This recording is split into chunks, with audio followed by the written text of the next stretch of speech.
Hey, everybody, welcome to the show. Thanks for tuning in. Today, I have Simon, and his YouTube channel is The Odd Voyage. Recently put up a bunch of videos of his trip around the Atlantic from the UK to the Canaries to the Caribbean, Bermuda, Azores, and then back. And kind of just stumbled across his channel, and it really is good. The videos and the narration and the information that you get out of it is absolutely phenomenal. So I'm going to put a link in the description for his channel and all the videos that he's doing. Really well crafted, and we get into not only the offshore sailing, but the technology, talk a little bit about the video creation and everything like that. But really a fantastic conversation with a fellow sailor, fellow adventurer, and really look forward to anything else that's going to come out of the pipeline. I mean, you'll have to check it out on your own, but definitely worth a visit to the Odd Voyage. Now, before we start the show, like I always say, if you want to help support this channel here, obviously on YouTube, you can like, subscribe, share, all that sort of stuff. But there are links in the description for more in-depth sort of support, i.e. Patreon and one-time donations. But there's also the shirts and sweatshirts, but there's also the books, the children's books, and the website has all the coaching and speaking sort of stuff that I do as well. Anything to propagate me to getting back out on the ocean and be able to bring more content to you. So thank you all very much for joining us and listening. And here we go. Here is my conversation with Simon. And here we go. Welcome to the show, Simon. We got we're across the pond, and we're going to be talking about crossing the pond quite a bit today. Thanks for coming on the show. Yeah, no, really great to be here. Thanks for inviting me. Yeah, my pleasure. Well, I think I quite literally came across your channel just a couple of days ago, and one of my sort of guilty pleasures in the YouTube sailing genre, I really don't follow many of the big names, but whenever I see sort of a smaller channel, and mine included in this respect, so I'm definitely not trying to throw shade or anything, but I find these to be some of the most interesting and authentic sailing channels, and I just get glued into these voyages. And the first one I clicked on with yours, I think, was going around, or no, it was the mistakes we made going around the Atlantic, and it's just I don't know, it's fantastic. How long have you been doing the sharing of the voyages? Oh, a really short amount of time, because I've always liked to record stuff that I do, and I've clearly been a great consumer of stuff on YouTube because it's a fantastic place to learn things. And I was just really surprised that when I put out, we did our crossing from the Canary Islands down to the Caribbean. And I thought, well, I'll put this dot together. I shared it with a couple of friends. I thought I'd make it public. I was just really surprised by what happened. So yeah, not really a long time at all. And I guess on reflection, it kind of makes sense because it doesn't have to be great, does it? We're all just trying to share our learnings in some way, and it's the kind of stuff I would have picked up on before I left. So why not?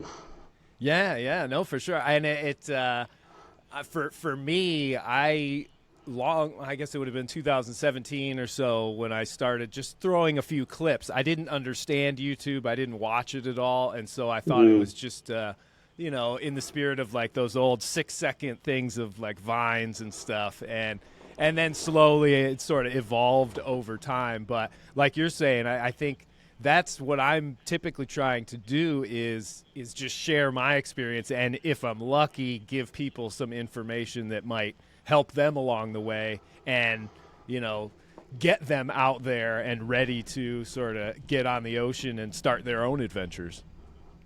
Yeah, I mean, I'm a relatively, I don't know what counts as a new sailor. I still think I'm a real newbie, and if you're a newbie as well, I guess you think that you've got nothing of value to share because I'm just basically following much brighter people than me. So what do I have to say?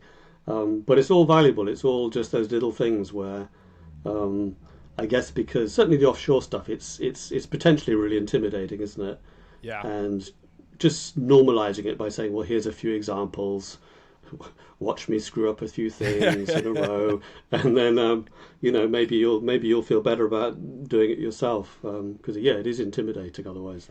Well, and I do a lot of sort of coaching and speaking and things like that. And one of my big things, and I think this is why I clicked on that video initially, is that I've learned almost everything on the ocean the hard way by screwing it up and then trying to figure out what went wrong, because those are the best lessons learned. And I think at its core, especially with offshore sailing, is the fact that you have to get very creative when things go wrong out there. And that, I think, intimidates people because they think, well, I need a backup for every single thing I have on this boat. But at the same time, you actually don't, because I think human beings are inherently very creative, and we're able to problem solve and jump over those issues. It's just the fact that when you're on the ocean, I think you're 100% committed to that, and that can be a bit frightening for people. Yeah, yeah. I mean, I was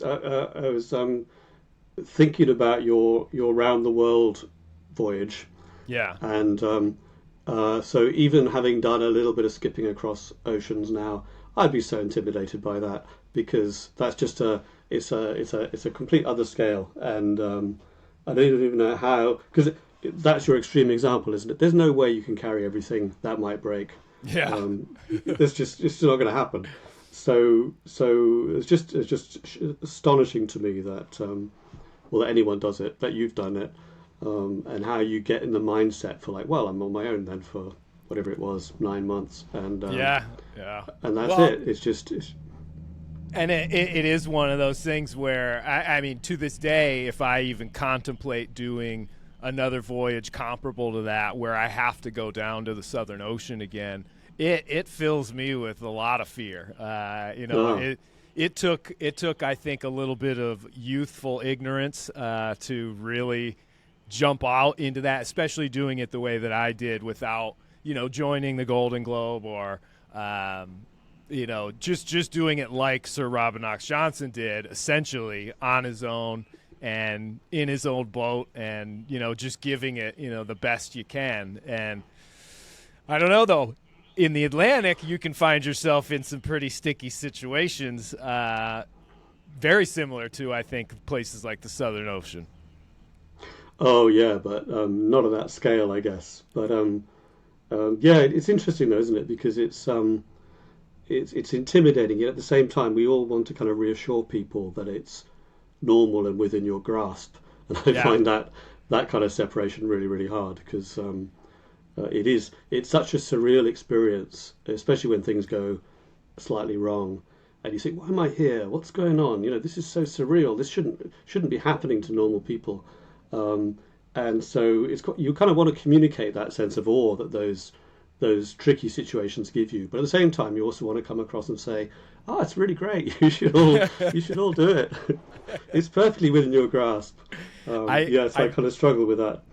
Well, and I think in each voyage and stuff, you try and find those little gems, or at least I do, where you're trying to say, well, yes, sometimes you're going to go through a couple of days or a week of very rough weather, but when you make it out to the backside of that and you find this glorious sunrise and the sea is smoothing out and the winds are lightening up, there's this joy that comes out of that is so amplified because of the week-long endurance test that you had to go through.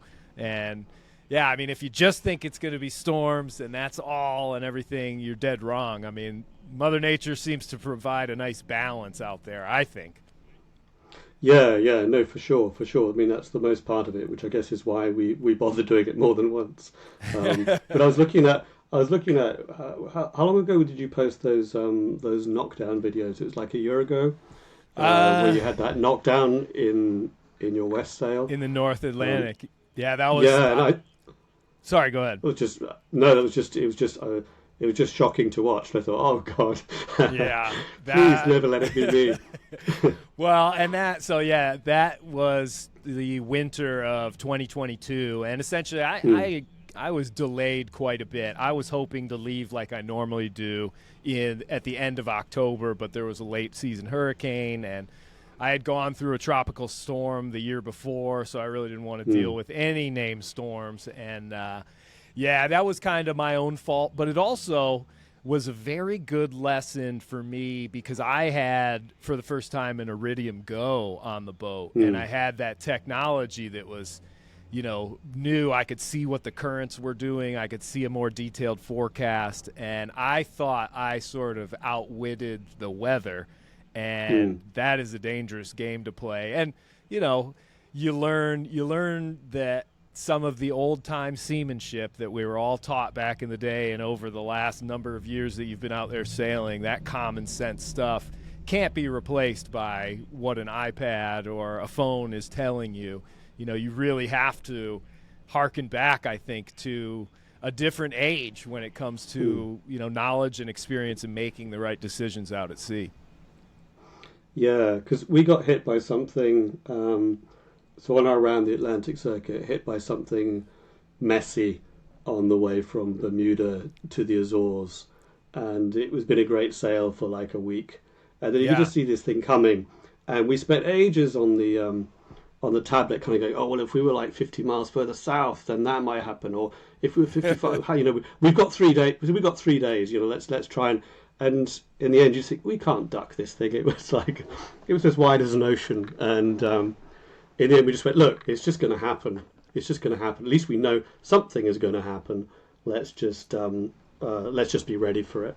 But we spent ages wasting time trying to think if we could detail our way through this thing, and then just thought, nah, can't be done. It is, and it's an alluring thing because I think we're all so used to looking at phones and screens, in our everyday life on land. And it almost kind of feels like a bit of a crutch. So when you do get into a nervous situation, it's almost a go-to for you to grab something that you can look at. And like you said, you get to a point, though, out at sea where you're sort of like, well, let's put that stuff down. Let's start making our plan. Let's figure out what sails we're going to use and what things we want to maybe pull out the old storm jib from the Four Peaks sort of thing. And I've always found that those preparations sort of ease the anxiety and the worry of coming bad weather because you're starting to all of a sudden get proactive. And now instead of being like, oh, can we get out of this thing, you're sort of like, let's get ready for this thing so we can go into it with a bit of confidence. Yeah. In that video you mentioned of mine, I briefly touched on that we got stuck in the Azores, having done that trip. Yeah. Got stuck in the Azores. And it's just because we left it too late in the year. I mean, it wasn't dramatically late. It was like the start of September. And we sat there looking at the forecast. We thought, well, that's a little bit iffy, maybe not. But, we've done this before. We're probably fine. And then this guy came in into the marina, really tied up next to us. And he was like missing his forestay.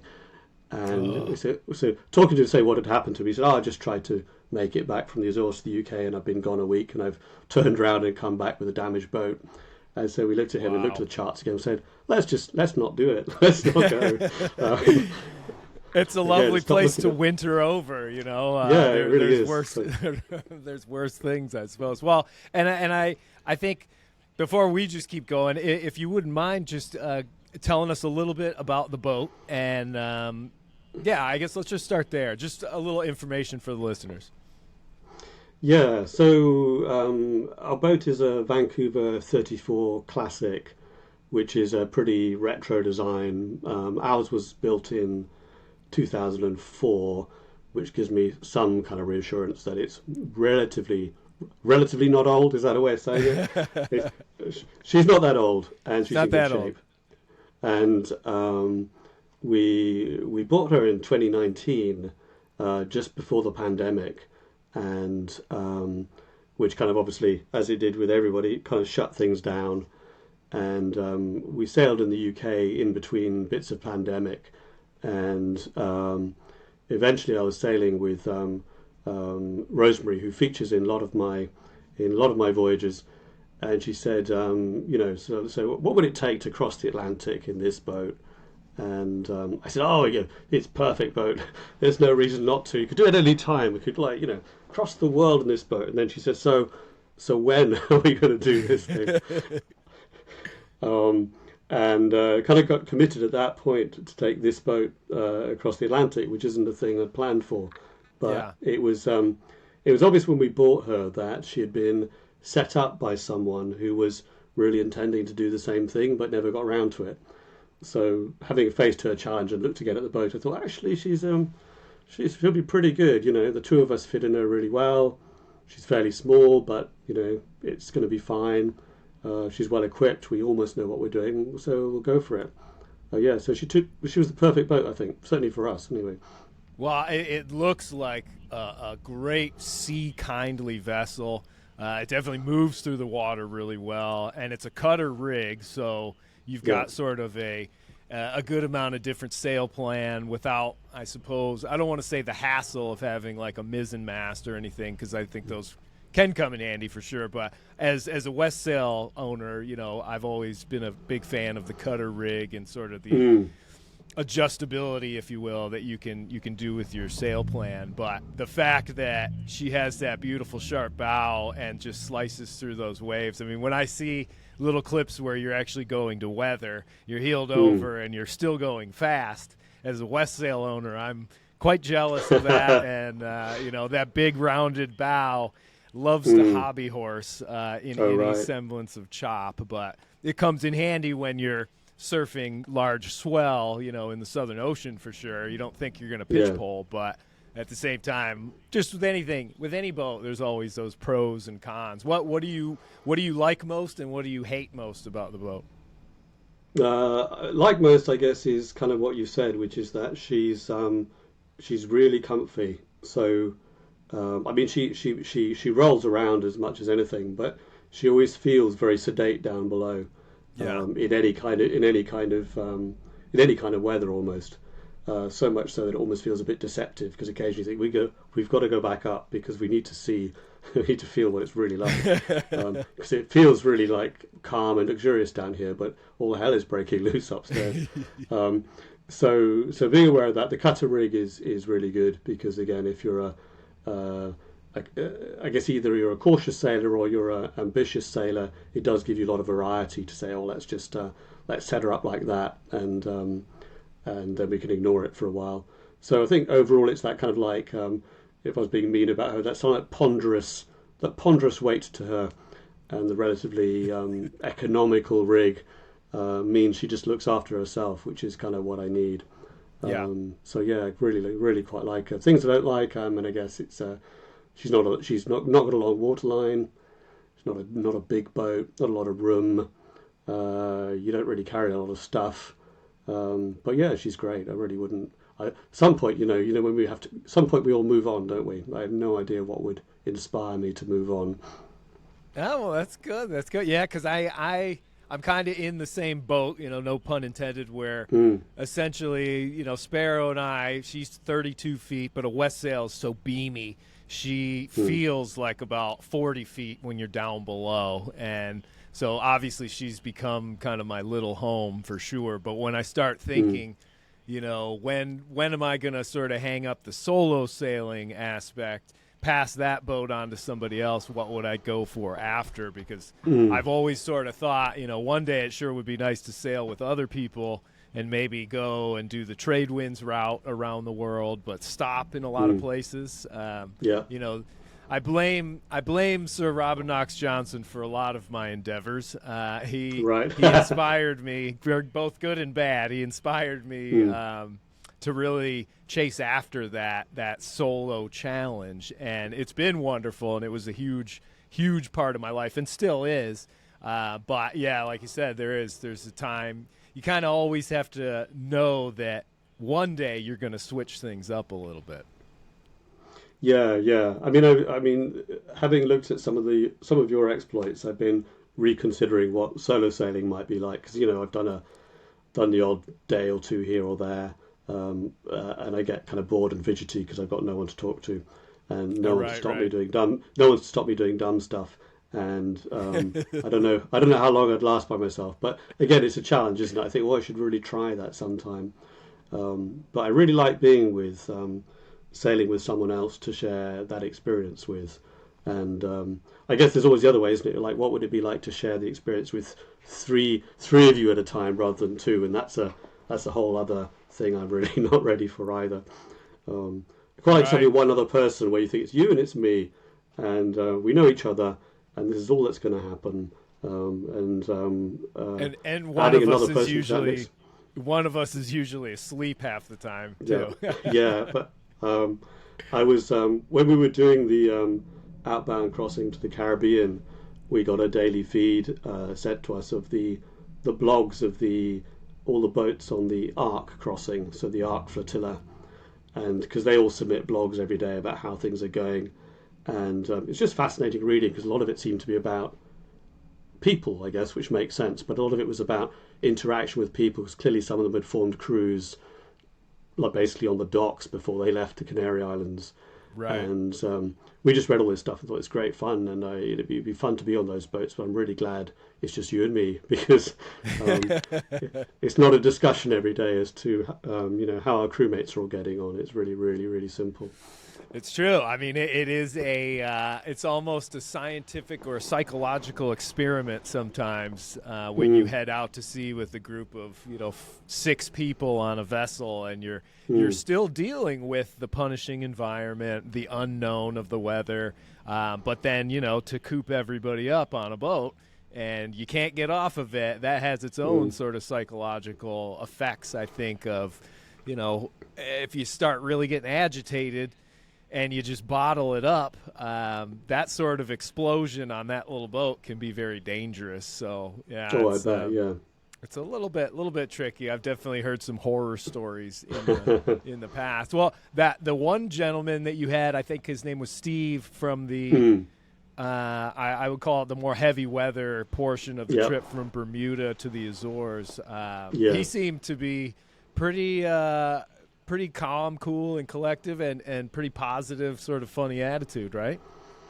Oh yeah, no, he's just got great energy. I've known him almost all my life, really, and we've always done some mad stuff together. And yeah, he was perfect because he's when you feel the panic rising in yourself, it's good to have someone next to you who goes, "Oh, it's going to be great." Yeah. And you think, "Oh, good. I'm glad you think that." Yeah, I've done loads of stuff with him. We before I got into sailing, we used to, before sailing was invented in my mind, we used to do lots of sea kayaking together.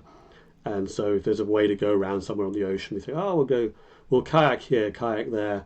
And our biggest was we did a trip long time ago, like 25 years ago, along the coast of Svalbard with him for a month in a small kayak. Yeah. And he was just utterly fantastic because there was nothing where he never shows any panic, and he's always got a joke in the morning. Yeah.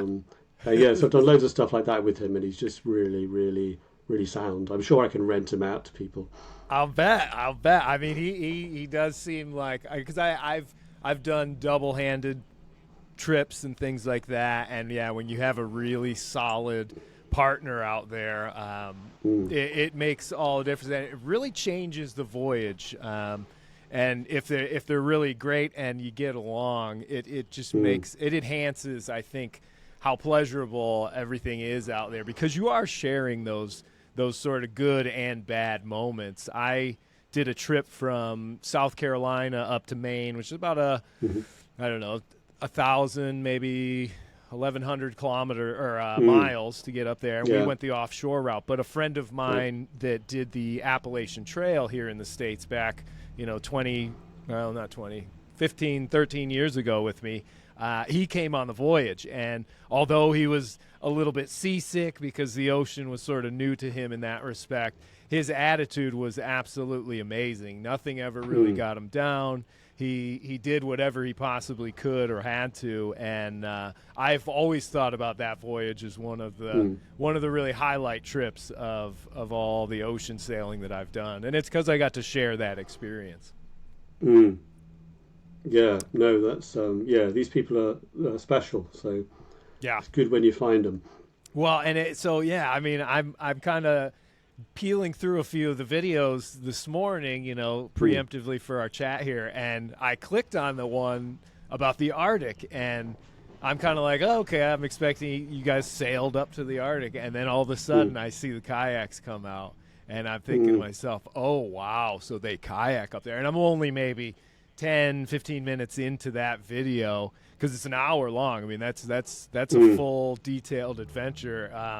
What I've seen so far, yeah, it looks absolutely amazing. What inspired that trip? I mean, that one specifically to go up to such a brutal but beautiful sort of area. Yeah, well, I guess it's like any of these escalations you do, isn't it? Where we'd kayaked a lot all over the world, and we always had this kind of fascination for the Arctic. So at some point, you've got to, a bit like crossing an ocean, you've got to say, well, let's do something. Um, and Svalbard is really accessible from a European perspective if you need to like have an Arctic adventure. So we did some stuff in northern Norway for a bit, and then eventually we just said, right, we're going to do this thing. We're going to go from Longyearbyen at the bottom of the island and make it all the way to the top and get back again. And that's just to prove we can do it. So yeah, and after that we really didn't kayak again for a very long time. Uh, but it was kind of really it was daunting because I think um, the thing about sea kayaking is that you always get a sense of relief at the end of the day because you come in off the ocean and you camp, Yeah. and at the point you do that, no matter how gnarly the sea was, you think, "Oh, brilliant, we're done for the day," and the tent's up, and we've got the kettle on, and we've got we're cooking some food, and got our sleeping bags out, and everything's lovely. And the thing about the Arctic is we were very well prepared for the polar bear risk as well, so it wasn't that Mm. anymore. It was like you feel terrified by the ocean for some reason. You come off and you think, right, I'm now terrified by the land as well. So I've got to do that until I'm almost relieved to get back on the ocean again, and then I'm terrified by that because again, a bit like crossing an ocean, you're all alone up there.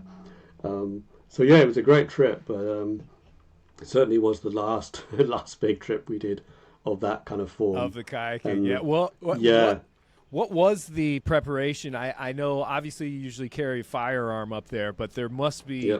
other preparations that you do for the polar bear threat, if you will. Yeah, you have like tripwires that you set out. That the whole thing just strikes me as a massive game of chance. If you don't, Yeah. I guess if you live up there, it feels normal, doesn't it? But it's that sense you need a tripwire warning. So you have this wire perimeter around your camp, which is supposed to trigger when a polar bear trips over it, and it Mm. fires one of these little flare devices, which is supposed to a wake you up. And the interesting thing about Steve is things like that don't wake him up, and and it's supposed to scare the polar bear. But allegedly, polar bears are used to like sharp cracking noises, like from sea ice and glaciers. So Yeah. the whole thing just felt like I don't know what it's called. You know when you do something which is just there to reassure you, but it probably doesn't have any real value. Um, so yeah, we had to do that as well as the firearms and various bits and pieces, and keeping all your food away from the tent and all this kind of stuff. So Well, um, and so yeah, yeah, with the food, I mean, and I only the only comparison I can have is when I was hiking the Appalachian Trail. mm, For the second half, the second 1,000 miles or so, I was pretty much on my own, camping in the mountains each night, and bears. I'm only dealing with black bears, which are gentle, cuddly creatures compared to a polar bear. They're not actually looking at me for food typically, but still, it's pretty scary to be lying there in your tent at night, all alone, and you hear stuff wandering around in the woods around yeah, you. yeah. Um, I would always hang my food in these trees, but obviously up in the Arctic, you don't have that option. Did you have like a big bear box or something like that? No, we just kept it all in the kayaks and made sure the kayaks were Oh. a long way from the tent, and then obviously you can seal the kayaks, so we assume the smell of the food doesn't get out. We assume we'll never really know now. And then we put alarms on the kayaks as well. So we thought, well, if a bear's going to rummage through the kayak, then all this is going to happen. But it's all very much as well in the days. We didn't have any satellite communication, so had no idea what would actually happen if something went wrong. We just think, well, it would go wrong, and then if they like a bear breaks the kayaks, then we're screwed really because I don't really know. You're gonna sit on the shore with a VHF radio and wait for someone to come past. It's pretty much the option. Yeah. So yachting, being offshore in a big boat, like bigger than a kayak, just feels like a massive improvement on that way of travel. A lot less physical exertion, that's for sure. But now that you sort of have this realm in between, the kayaking and the yachting as well, what are your opinions on some of those people that go out and do the rowing across oceans, like across the Atlantic and Pacific, and either alone or in teams? It's pretty crazy. It really is. I mean, you meet some of them, don't you, on the European to Caribbean leg? You meet people who are prepping for a trip, or you meet people at the other end who've done it, and I just can't imagine it. I just can't imagine being in something that small for that long. Yeah. Where it's all arm and leg power. It couldn't do it. Maybe that's a reason to try. Yeah, right. Well, it is one of those where your vantage point on like a boat like we have is one thing, and when the waves get up into the 10 to 14 foot sea state, they look massive. They absolutely look way bigger than they actually are, unless you're actually videoing them, then they look smaller. But to be on one of those vessels where, I mean, their eyeballs couldn't be more than a meter above the sea level, the waves must absolutely always look gigantic to them. And to that, like you said, when the storm kicks up, it's not like you can have a sail that's going to help not only propel you but steady you. You're still using your arms in that whole crazy motion. I just couldn't imagine it. No. I'm just amazed people do it. Brilliant for them. I'm so glad it happens. It kind of happens every year, isn't it? There's a cross ocean race. Is it every year, something like that? I think so. Well, yeah. I mean, and there's so many sponsored teams because I think it's a relatively safe adventure, so to speak. I mean, it might not sound like it, but those little vessels are almost more akin to submarines than anything. The way they're just like this perfect little capsule shape, and I'm sure if the weather gets really bad, they can hunker down inside of those and just, I couldn't imagine it would be comfortable at all to be sort of capsuled up, but I would think it'd be almost the equivalent of if you or I got into a really bad gale, we could take our mast down off of the boat, stow it, lash everything down, and just let the boat get blown around and hit by the waves. But in the end, then we put it all back together and start going again. Yeah, no, it's just way too intimidating for me. And also, I'm a kind of a small guy, and I don't think I could afford to lose that much weight either. And not to spoil that video from the Arctic, but how much? Because you had mentioned in the very beginning that you guys weren't able to physically carry enough calories, so you were going to lose weight. How much weight did you lose on that trip? Oh, I can't remember, but it was way too much, way too much. Just lack of calories. Yeah, absolutely right. And exertion. Yeah. I did notice that in the last week or so, there's just been this is tempting me now. You see, there's a successful transit of the Northwest Passage by kayak. There's a team of 4 who've I think they spent 100 days. I really hope they got resupplied because they're going to be very skinny otherwise. 100 days to do that by kayak. And when I said, I'm done with this like long distance kayaking thing, and also I tend to think, well, I'm just too old to like exert myself. These guys are my age. And I thought, gauntlet down. Really impressive. Whenever I start thinking about that, I just go to, Don McIntyre, who is the sort of the chairperson of all the Golden Globe races and stuff like that.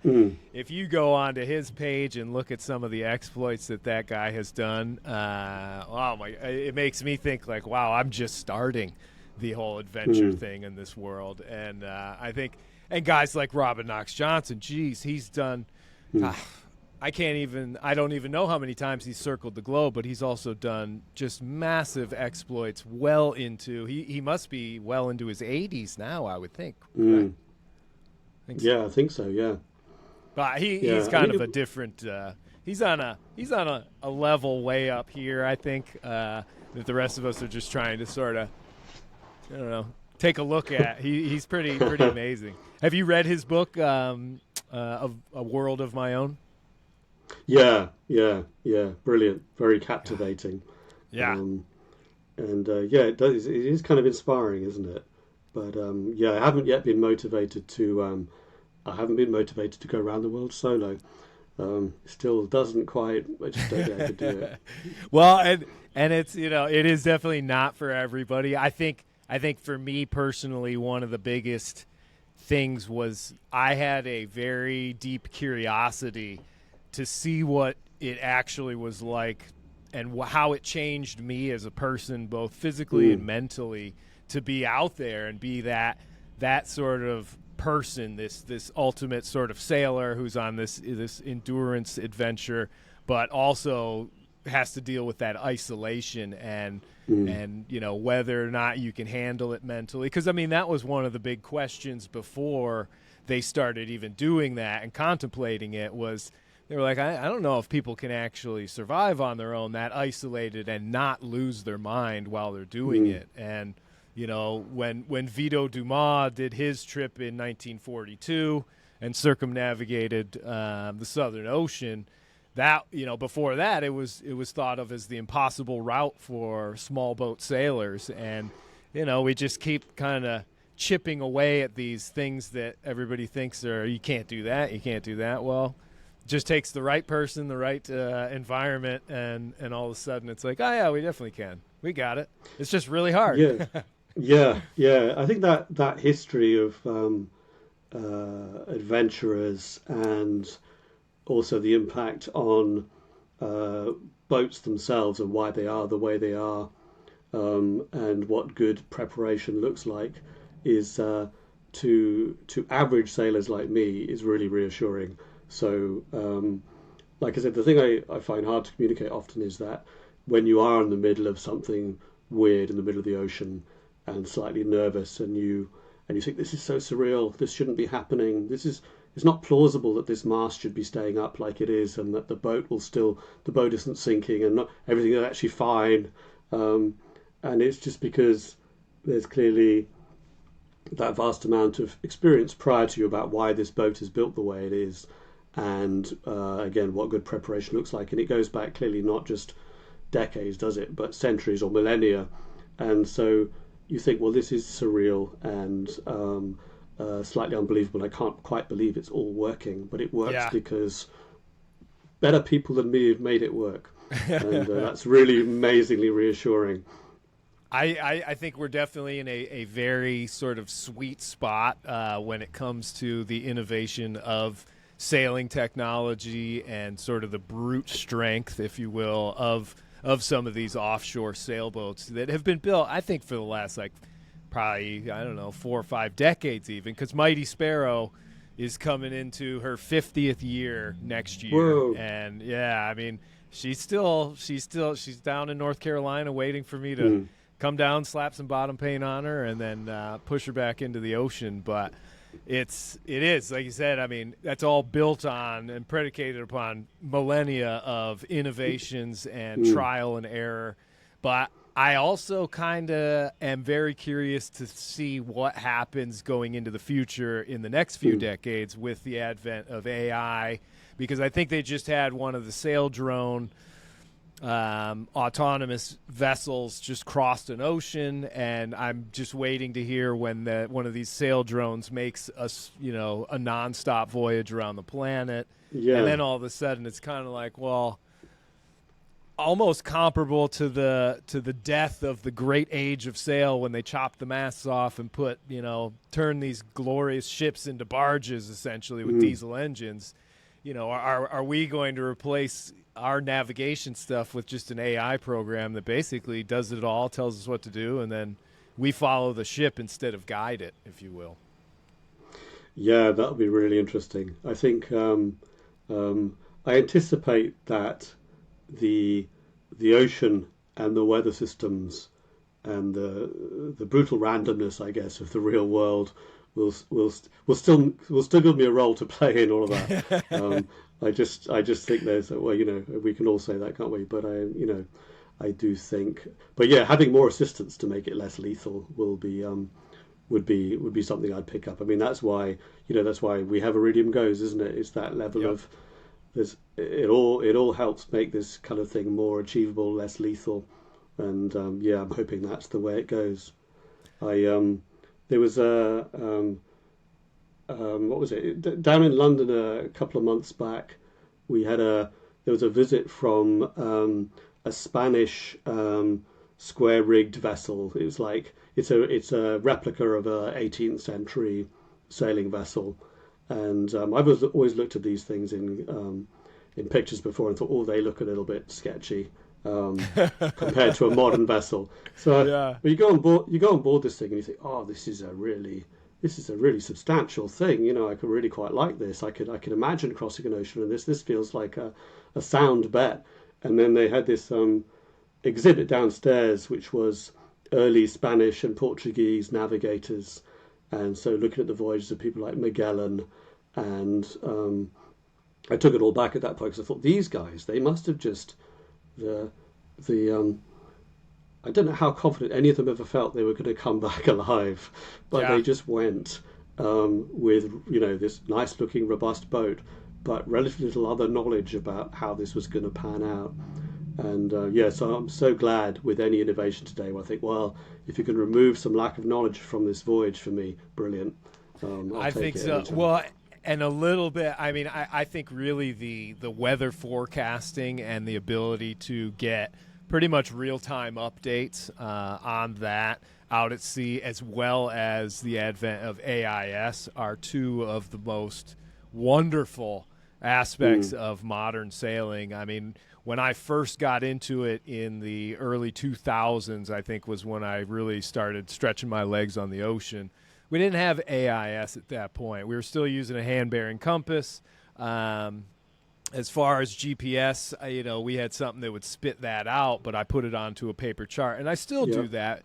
I was trained up in the RYA scheme of things. I cut my teeth in the Solent to get my RYA All right. Yachtmaster, and Yeah. did it at a time before they even taught us anything about GPS, which I'm very thankful for, because I think it's sort of changed a bit now. But it's I think one of the nice aspects is you can make any voyage that you're going to endeavor almost equal to whatever year or sort of time frame you want to. So if you wanted to recreate Suhaili's trip around the world and just use a sextant and charts and things like that, you have the option to. Or if you want to have every bit of high-tech gear you possibly can, you can do that as well. It's sort of up to the imagination.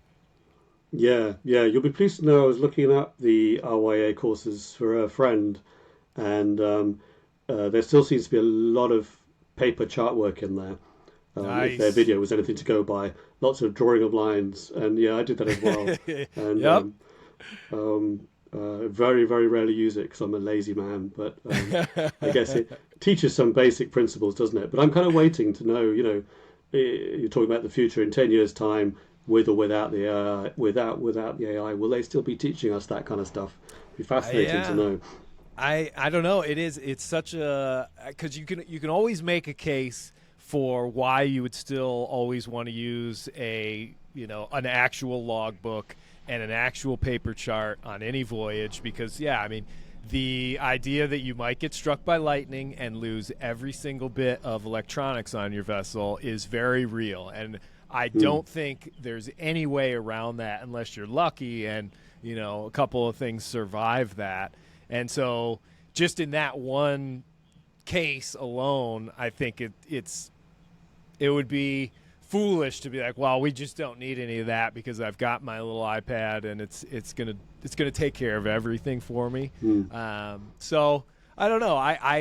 when I do a lot of these coaching sessions where I come aboard people's vessels and we go off and do an offshore trip and stuff, I'm still always teaching, how to at least at bare minimum put your position onto a paper chart, how to fill in the logbook, and I try to dangle the carrot of even though it's not the funnest thing, when you're finished with it, you then have this beautiful record of this voyage that you went on, and at the very least, you're gonna want to have that when you're old and gray and looking back at your adventurous days. I mean, I know I will. I'm sure as my brain starts to decline, I'm gonna have to read through all these things and be shocked that I did them at one point.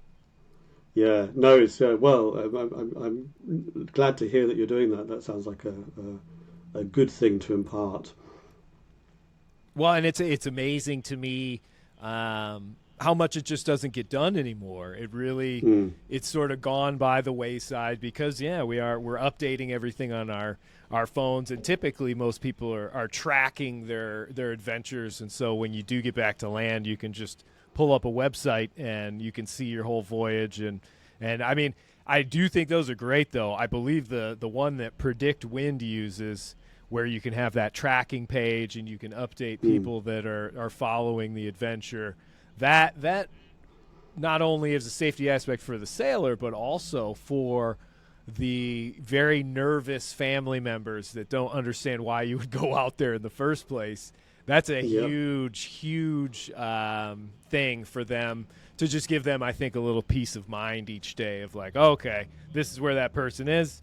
This is how they're doing. They're still alive. Great. Yeah, it was really we shared that track with people. I think amazingly few family members actually looked at it. It was something almost like the fact that they knew it existed was reassurance enough.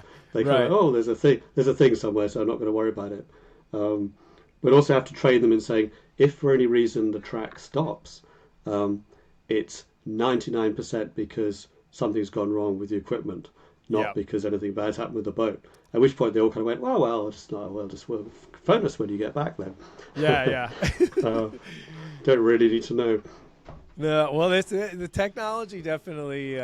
I see pros and cons with all of it, and there's that old rule of if you have anything that can be an aid to safety or navigation on a vessel, you should always have it aboard. So whether you agree with the technology or you don't, it's always good to have as many options as you can. And I think that's a universal sort of bit of advice that everybody could have. Yeah. I was contemplating that. Because the Iridium goes great for us. It's just enough. But if you look at the trend of people picking up something like Starlink instead, and you think, well, okay, that presumably if we're not running it 24/7, that kind of makes sense because again, from a safety perspective, sometimes it's just a thing like I really wish I could look up how I fix this because it's whatever, this has fallen off the engine. It's never happened before. And at the moment, we just have to tend to email people short emails saying, please reply in as concise and manner as possible. What do you think of this? But from a safety perspective, again, you think, well, just looking stuff up would be great. Just be able to look it up. If I'm for some reason diverted to an island I wasn't planning to go to and I know nothing about the ports or I haven't got the pilot guides on board, just looking stuff up would be great. And but it's a kind of there's a slow process there, isn't it? Because then I'm going to be browsing social media, aren't I? Quite quickly at the same time, and I really like that disconnect. I really like the slight enforced sense of isolation because you think, well, there's probably some work emails stacking up, but I can't deal with them, so I'm not going to. Yeah. And there's probably some terrible world events, but I can't deal with those either, so I'm not going to. And I think I might resent being plunged back in to reconnected in that way. But from a safety perspective, it does almost make sense to do it, though. It's a tricky one. I've only been on one voyage with Matt Rutherford where it was an expedition like for our science research in the Gulf Stream, and so not only did we have sailors on board, but we had scientists as well, and that was the only trip where we had full Starlink where it was on 24 hours a day because there were multiple computers and everybody's phones were connected. that was eye-opening, and I know that I wouldn't have that same situation if I were to try and get Starlink for my boat, because I wouldn't be able to have it, one, I wouldn't be able to mount that dish permanently anywhere. It would have to come out when I need to use it and go back down below. But I was just astounded by the disconnect that caused between me and the weather and the ocean around me, and that I normally is one of the big reasons I go out there. I mean, that disconnect, it takes a little bit of time to get used to, but boy, when your brain, or when my brain, in my opinion, when it clicks over into sort of ocean mode after 5-6 days, it's an amazing feeling. I mean, you are in that world, and it's you, the ocean, the boat, the sky, at night the stars, and I don't know. I feel like with technology on land, my brain and emotions zip up and down at a very rapid pace.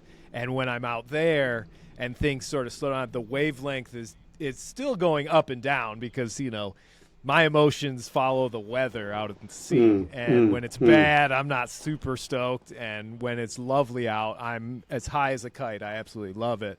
But the wavelength is much more docile, if you will, and less jagged. And that's one of the big things that always has kept me from switching over to Starlink, staying with the Iridium Go, so that I can still go get those weather files. But that's essentially it. And like I said, also just to update family members. Yeah, it's interesting what you say, though, that whatever that zone is, that being off is peculiar to being offshore. Yeah. And it's something for me about I was about to say it's repetition, but it's not quite repetition, because it's a sequence of small inconsequential tasks that never quite end. And then punctuated by meals occasionally, and then night. But it's that it's like, change the sail plan, change the sail plan, change the sail plan, make a coffee, watch the ocean for a bit, change the sail plan, have a coffee, watch the ocean for a bit, go to bed, get up again, check the weather, check the sail plan. And it's not even a routine, is it? It's that, because you're very busy, aren't you? You're constantly doing something. It's that repetitive nature of those. It's a finite set of tasks, isn't it? It's there's only 30 things to do at any point, and I'm always doing one of those 30 things. And yeah, not being taken out of the moment by saying, oh, there's an email from my grandmother, I think I should probably think about my grandmother and write to my grandmother, and then maybe file my taxes and and do all these other life laundry things. Yeah. I really, really like it. Well, and that repetition, I think, is part of what makes a solo sailor not sort of lose it out there. And knowing that every day there are all these tasks that you have to do, I think no matter what, when we're active and we're proactive doing things, we always tend to, it sort of elevates our attitude a little bit, makes things seem a little more positive. And yeah, I mean, I think if Sparrow was a completely autonomous thing and it sailed herself and I didn't really have to do anything but ride along, the experience, I think, of being so isolated out there would be far more difficult to deal with, because you'd get kind of bored. I mean, for instance, when I was coming back, once I got around Brazil and across the equator and hit the northeast trade winds, and this would have been day 240 or something like that, I hit some of the most consistent trade winds I've ever had in my life, where in 12 days I only did 2 sail changes, and that was essentially just dropping the sail, the jib, so that I could let a squall pass. And that only happened twice. I didn't have to touch anything else. I did my navigation, but there was so little to do that I almost found myself kind of pacing around down below, trying to go, I could sleep all I wanted because there was really no traffic. But I had so much rest that I couldn't sleep anymore. And I was kind of like, what do I do? What do I do? And you would think that would be sort of the perfect ideal conditions that you'd be looking for. But in the end, it became a bit of a mental struggle, and I had to come up with other tasks and other things to sort of keep my mind busy while Sparrow was basically able to do everything herself because the winds were perfectly consistent for that long. Yeah. Wow. Yes. In my far more limited experience on a long passage, so that's almost never happened.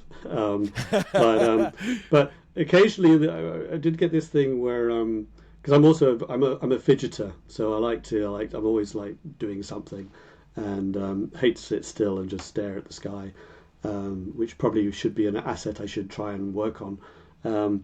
But yeah, those even though it was like for me a half a day of doing nothing, I think, well, what I'm going to do is I'm going to take something apart.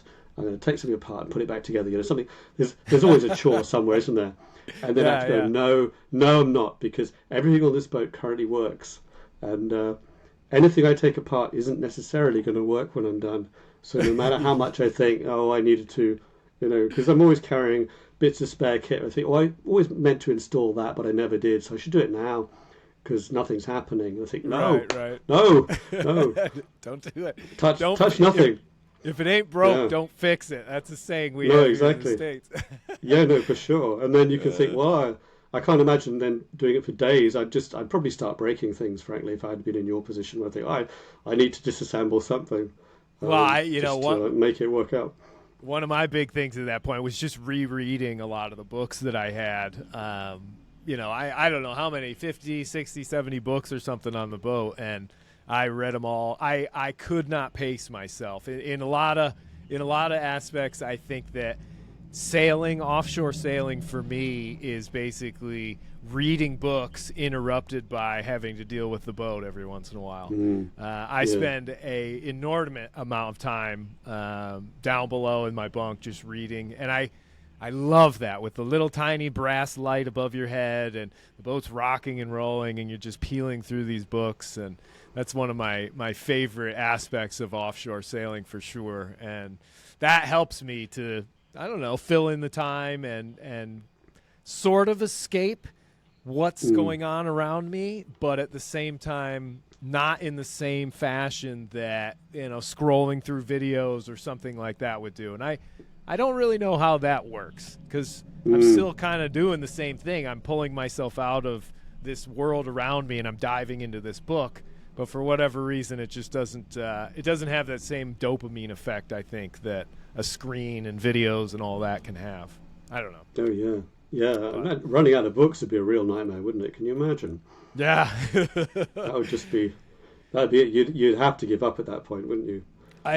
Well, luckily I was given many years ago, and I still have it aboard, but I've never had to dive into it. But I like physical books, but I was given a Kindle, one of the old first generation ones, and so it's got this amazing battery life and everything, and it is loaded with hundreds and hundreds of books, and that's always been, how you have your sort of emergency kit of food that you can go to in case you're stranded in your life raft. Well, that's my emergency book kit, so that if I ever lose all the books. I mean, that night of the knockdown, I lost quite a few books because they were completely saturated with either tomato sauce, egg yolk, or salt water.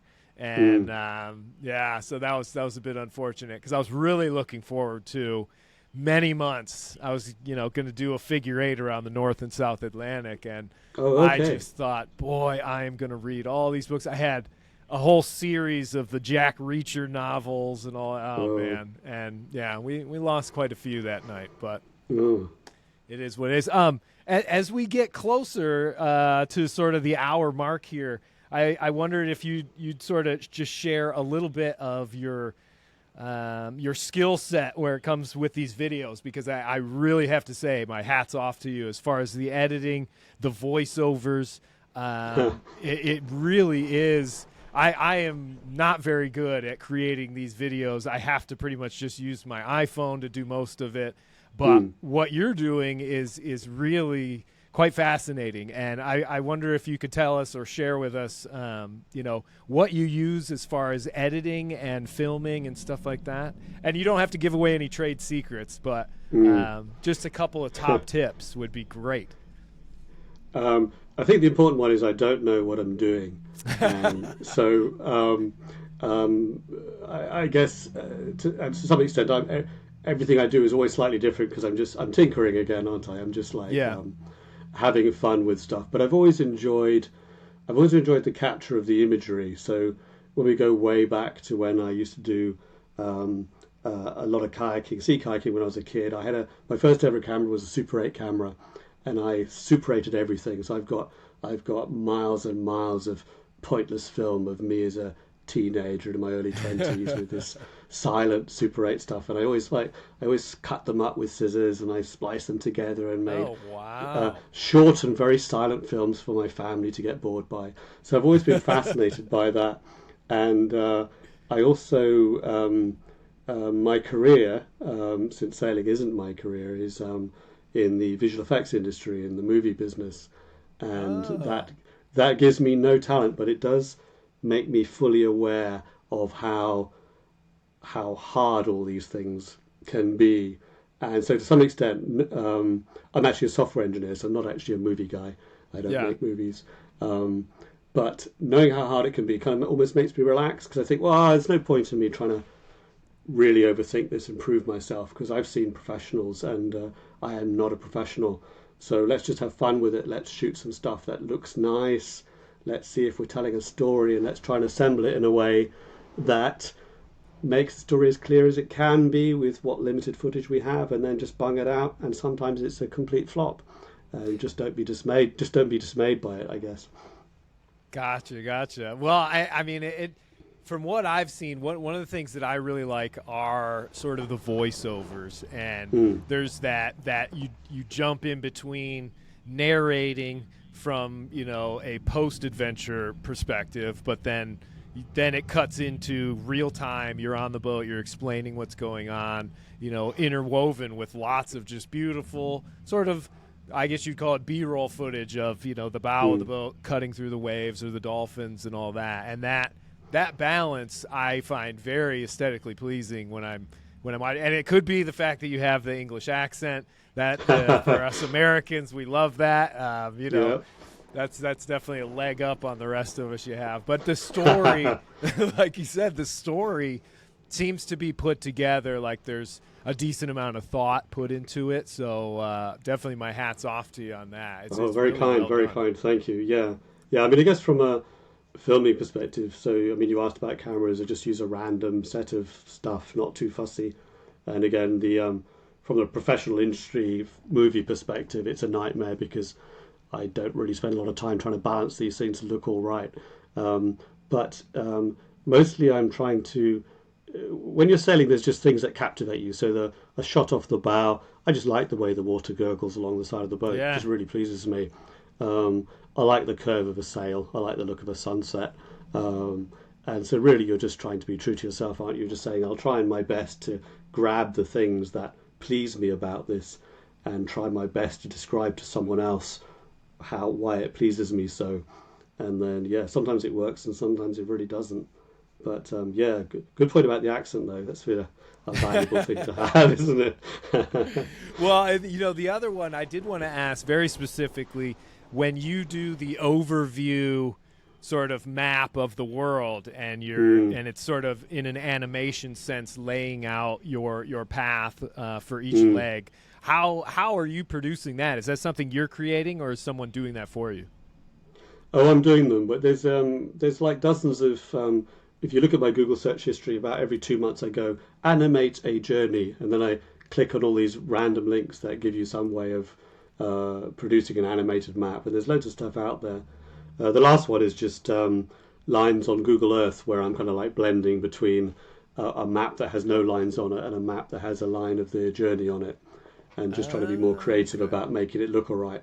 But Oh, it looks great. I was so yeah. jealous. I've always wanted to do that. I mean, the only thing I can ever do in my videos when I'm actually out at sea is I show people the paper chart that's at the nav station and I sort That's of cool, yeah. go along that. So I suppose that has a bit of authenticity to it, but I really like the look of those animated sort Oh, of good. maps. Yeah, Those yeah. very cool.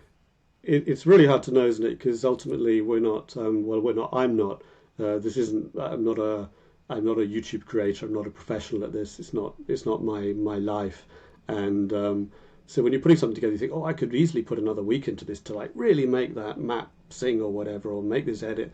And you think it's probably really hard to know whether it's worth it because no one might watch this video anyway. Yeah, so, yeah, right. I also tend to be a bit casual. I think that's good enough, because I could spend a month on this and it wouldn't matter. So yeah, I'm constantly doing that. I think if I was trying hard, I'd put a lot more effort into making it all like consistent and come together. But right. I think for most of us average people, we should just put something together, see if it works, see if people like it, and not overthink it.